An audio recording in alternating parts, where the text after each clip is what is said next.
Vamos a comenzar la grabación del tema sobre el ciclo de explotación. Vamos a ver los conceptos fundamentales de dicho ciclo de explotación. Para ello les paso a proyectar la siguiente presentación. Muy bien. Las tres partidas fundamentales del balance que intervienen en el ciclo de explotación son las existencias, las cuentas a pagar y las cuentas a cobrar. El ciclo de explotación está formado por este circuito en el que ya hemos estudiado en temas anteriores, que comienza en efectivo, se adquieren materias primas que pueden ser financiadas con proveedores o pagadas en efectivo, estas se transforman en productos terminados, finalmente se venden, se cobra a clientes y por último a estos se les cobra el efectivo, con lo cual se recupera la inversión realizada inicialmente en esas materias primas. Bien, ¿cuáles son las existencias? Las existencias son recursos, ¿cómo se definen? Son recursos controlados por la entidad destinados a ser consumidos en el ciclo de explotación.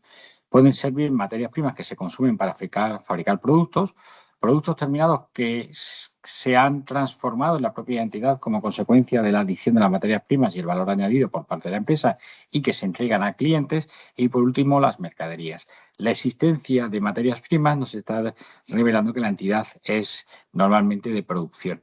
El hecho de que existan productos terminados es que es de producción. Cuando existen mercaderías es que la empresa compra y vende las existencias sin transformarlo. Por lo tanto, estamos ante una empresa de distribución.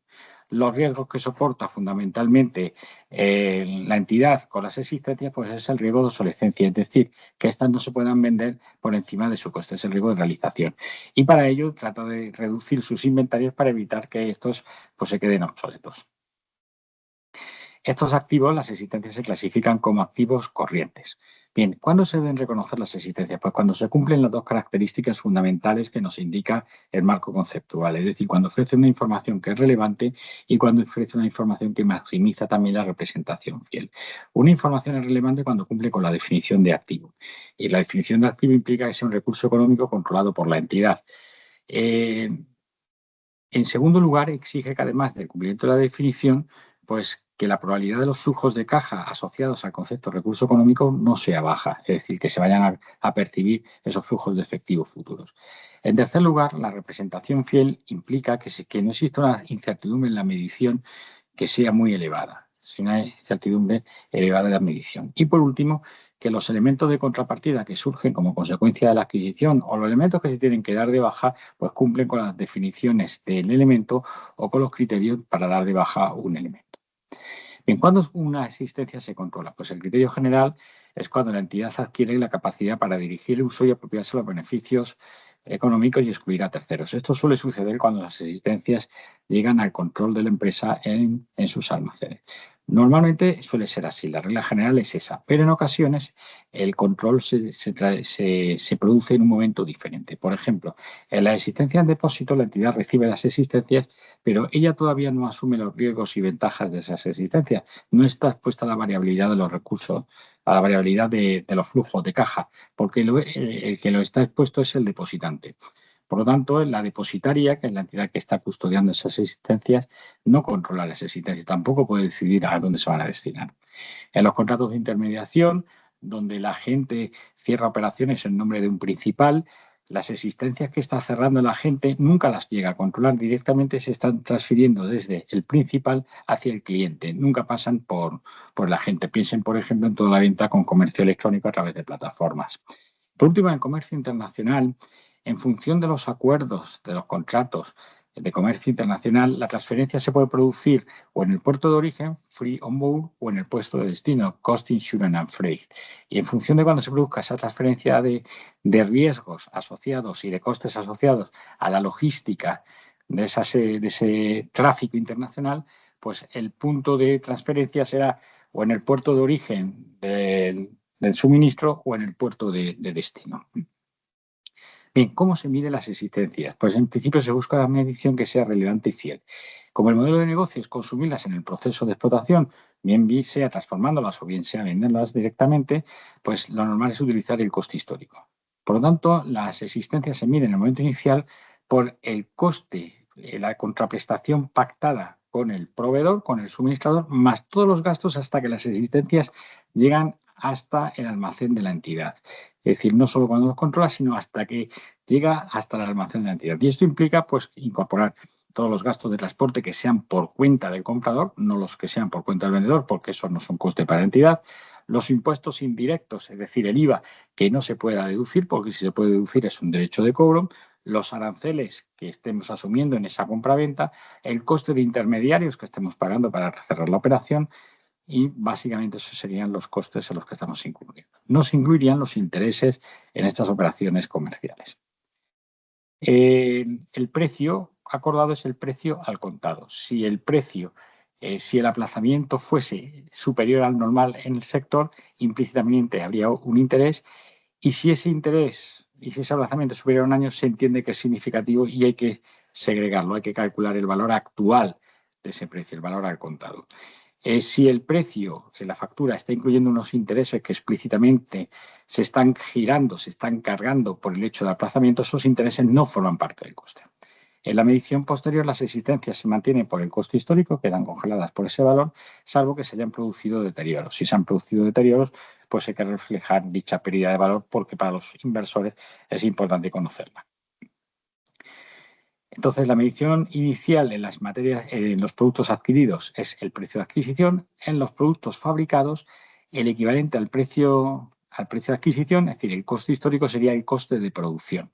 ¿Por qué? Porque es la entidad la que construye las propias existencias. Y esto está formado por todos los costes directos e indirectos de la fase de fabricación. Y esto es muy importante. Solamente se incorporan costes de la función de producción. Los costes comerciales, los gastos generales, no se pueden incorporar en el coste de las existencias. Tampoco se pueden incorporar aquella parte de los costes fijos que hayan sido infrautilizados en el periodo, es decir, la producción normal de la entidad haya sido inferior a la normal y, por lo tanto, dé lugar a una imputación en función del número de unidades producidas más elevado del que sería normal. Ese coste se denomina coste de subactividad y ese coste hay que imputarlo en función de la capacidad teórica, es decir, los costes fijos hay que imputarlo en función de la producción normal de la entidad, no de la producción real, que puede ser más baja, y eso elevaría artificialmente el valor de los productos. Los intereses solo se incorporan si el periodo de transformación de esas existencias es superior al año y está financiado con financiación ajena. En ese caso, esos costes financieros que genera la financiación ajena cuando el periodo de transformación es superior a un año, sí se deben incorporar obligatoriamente en el coste de producción, porque es un coste relevante. Piensen, por ejemplo, en la crianza de vino, de jamones, etcétera.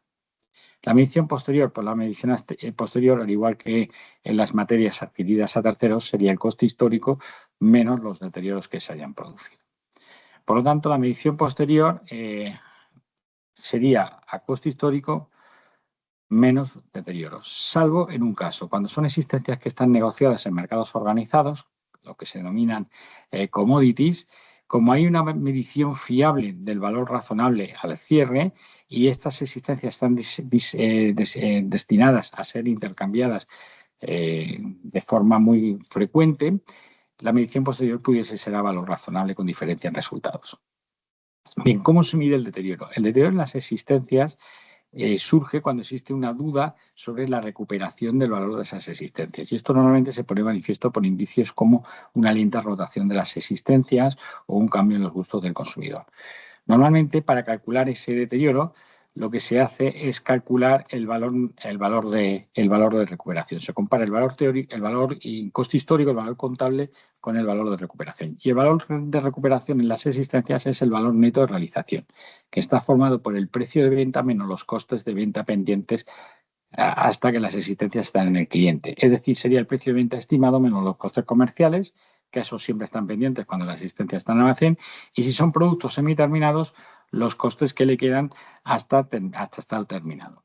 En el caso de materias primas se calcularía este valor neto de realización, pero es mucho más operativo calcular el valor de reposición. ¿Cuánto me costaría volver a comprar las existencias? Y ese sería el valor de reposición, sería el valor de recuperación de las materias primas o mercaderías, aquellas que no tienen transformación. ¿Cuándo se dan de baja las existencias? Pues bien, cuando dejan de ser un recurso económico, porque las existencias se han incorporado a otros activos, o bien cuando se transfiere el control a un tercero, ya no son existencias controladas por nosotros, sino que siguen siendo recursos económicos, pero lo controla un tercero. O bien cuando pierden definitivamente su capacidad de generar beneficios económicos por una pérdida definitiva, por ejemplo, un incendio. El segundo bloque que vamos a analizar en este capítulo 5 son las cuentas a pagar. Y vamos a empezar por la definición. Son obligaciones que surgen como consecuencia del aplazamiento del pago en la adquisición de factores de producción. Estas normalmente se producen con suministradores de existencia proveedores o con suministradores de servicios, prestadores de servicios.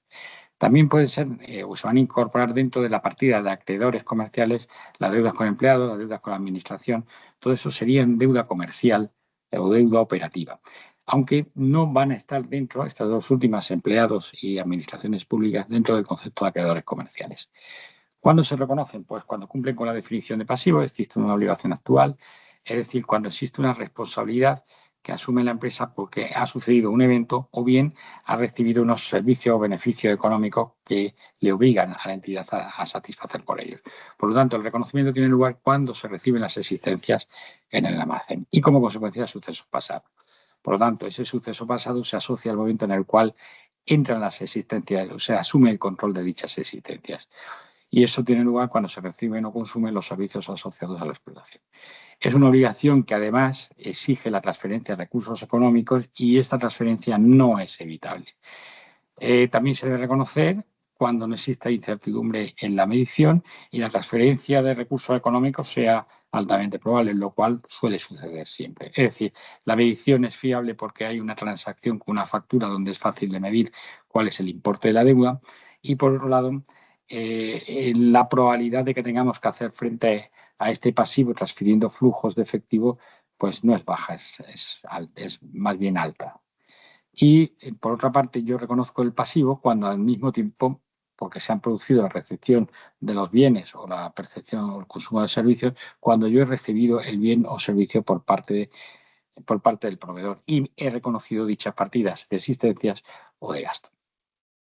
¿Cómo se miden inicialmente las cuentas a pagar? Pues se miden por el coste histórico. El coste histórico es el coste, en el caso de cuentas a cobrar y cuentas a pagar, se llama coste amortizado, que es el valor actual de los flujos de efectivo. Cuando el aplazamiento de estas deudas comerciales está dentro de las condiciones normales del sector, este valor actual se suele asociar con el valor nominal. Cuando exceden esas condiciones normales, se entiende que hay implícitamente unos intereses. ¿Qué es lo que sucede? Que la normativa contable exige calcular esos intereses explícitos cuando el aplazamiento es superior a 12 meses. En ese caso, habría que calcular los intereses implícitos. En la medición, los intereses que pueda haber en una factura por el aplazamiento explícitamente indicados no forman parte de la cuenta a pagar comercial al principio, porque el concepto es el valor actual y los intereses se van a generar precisamente por el aplazamiento en el pago, por el aplazamiento de la deuda. La medición posterior la vamos a hacer por la medición inicial, más aquellos intereses que se hayan generado y no se hayan liquidado todavía, y menos la deuda comercial que se haya satisfecho, si esta se va a satisfacer en varios plazos. La medición inicial está formada por el coste amortizado, que suele ser el valor nominal, excluido cualquier componente financiero de intereses. El componente financiero puede ser explícito si está indicado en la factura o implícito si no está indicado, si el aplazamiento es superior al normal del sector. En la medición posterior, pues es el valor inicial menos los pagos realizados más los intereses no liquidados. En el caso de las cuentas a cobrar, el tratamiento es simétrico al de las cuentas a pagar. Pensemos que la operación que en un sitio es derecho de cobro, en obligación de pago, en otro sitio es derecho de cobro.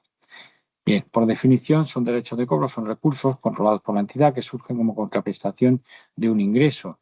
El deudor es el cliente. ¿Y cuándo surge el derecho de cobro? Pues cuando se ha cumplido con las obligaciones adquiridas en el contrato de venta o de prestación de servicio. El principal riesgo que tenemos con las cuentas a cobrar es la insolvencia. ¿Cuándo se debe reconocer, por lo tanto, la cuenta a cobrar? Pues cuando se ha cumplido con el contrato que ha dado lugar a este derecho de cobro, que normalmente es una venta, al transferir los bienes al cliente, o cuando es un servicio, al cumplir la obligación de desempeño y el cliente ha aceptado el servicio. La representación fiel exige que en el momento inicial pues, pueda existir una medición fiable y esta suele ser porque existe una factura en la cual se indica cuál es el precio pactado en la contraprestación y además, en el momento en que yo me reconozca la cuenta a cobrar, al mismo tiempo debo reconocer ese incremento de activos que supone un incremento de patrimonio, que es un ingreso. El valor inicial, de forma simétrica, a las cuentas a pagar es el coste amortizado, es decir, no se le incorporan los intereses que explícitamente pudiera haber en factura, y los implícitos, siempre y cuando sean aplazamientos superiores a 12 meses, se deben se deben obtener, es decir, se debe calcular el valor actual de la cuenta a cobrar y eso corresponde obviamente con el valor actual del ingreso que se va a obtener. La diferencia con el importe a percibir, el valor nominal de la factura, son intereses. Esos intereses se generan en el periodo de financiamiento, que es cuando se recibe el servicio por el cual he obtenido ese ingreso adicional por intereses. Si le estoy dando plazo a mis clientes, pues yo tengo un ingreso por la venta y otro ingreso por haberlos financiado durante un periodo de tiempo. La medición posterior, en el caso de las cuentas a cobrar, presenta una particularidad frente a las cuentas a pagar y es que al ser un activo hay que analizar si somos capaces de recuperar el valor de ese activo, el valor contable de ese activo y si existen dudas no reconocerlo. Y por ello hay que calcular un test de deterioro. El test de deterioro, en el caso de cuentas a cobrar, es lo que se llama analizar la posible pérdida esperada y ver si esa pérdida esperada, pues pudiera cuestionar el cobro del importe total. Este se suele calcular normalmente en base a la experiencia histórica y a expectativas de futuro. Y para ello se suele obtener una matriz de antigüedad de la deuda a partir del momento en el cual los saldos a cobrar han vencido, lo que se denomina mora. Las cuentas a cobrar se dan de baja, pues obviamente cuando dejamos de tener el control sobre ellas porque ya las hemos cobrado y dejan entonces de ser también recurso económico. O bien cuando el cliente pues cesa en sus actividades y entonces deja de ser recurso económico, no lo vamos a poder cobrar nunca. Sin embargo, hay otras situaciones en las cuales se refieren las cuentas a cobrar en las que es preciso estudiar si realmente se ha transferido el control o no. Y el control se mide en las cuentas a cobrar fundamentalmente por haber transferido el riesgo de insolvencia en estas cuentas a cobrar. Por ello, normalmente la empresa cuando firma contratos de cesión de sus cuentas a cobrar, por ejemplo, una operación de descuento de efectos, hay que analizar si en esa transacción está transfiriendo el riesgo de morosidad al cliente o está reteniendo el riesgo de morosidad la entidad. Si está transfiriendo el riesgo de morosidad al cliente, debería dar las cuentas a cobrar de baja. En el caso de los descuentos de efectos, si la entidad bancaria a la cual se le han cedido los efectos, si esta entidad no consigue cobrar, nos va a cobrar a nosotros el importe nominal. Por lo tanto, no hay una cesión de la cuenta a cobrar, la cuenta a cobrar sigue en nuestro balance y entonces surge la duda, ¿el efectivo que hemos recibido como consecuencia de esa operación de descuento qué es? Pues es una financiación bancaria. Sin embargo, cuando las cuentas a cobrar se dan de baja, percibimos el efectivo y damos de baja las cuentas a cobrar del balance. Hay que tener mucho cuidado en la práctica con esto porque las entidades tienden a dar de baja cuentas a cobrar cuando posiblemente todavía retengan algún riesgo, dado que de esa forma evitan reconocerse un pasivo por la financiación recibida. Y con esto hemos terminado. Muchas gracias.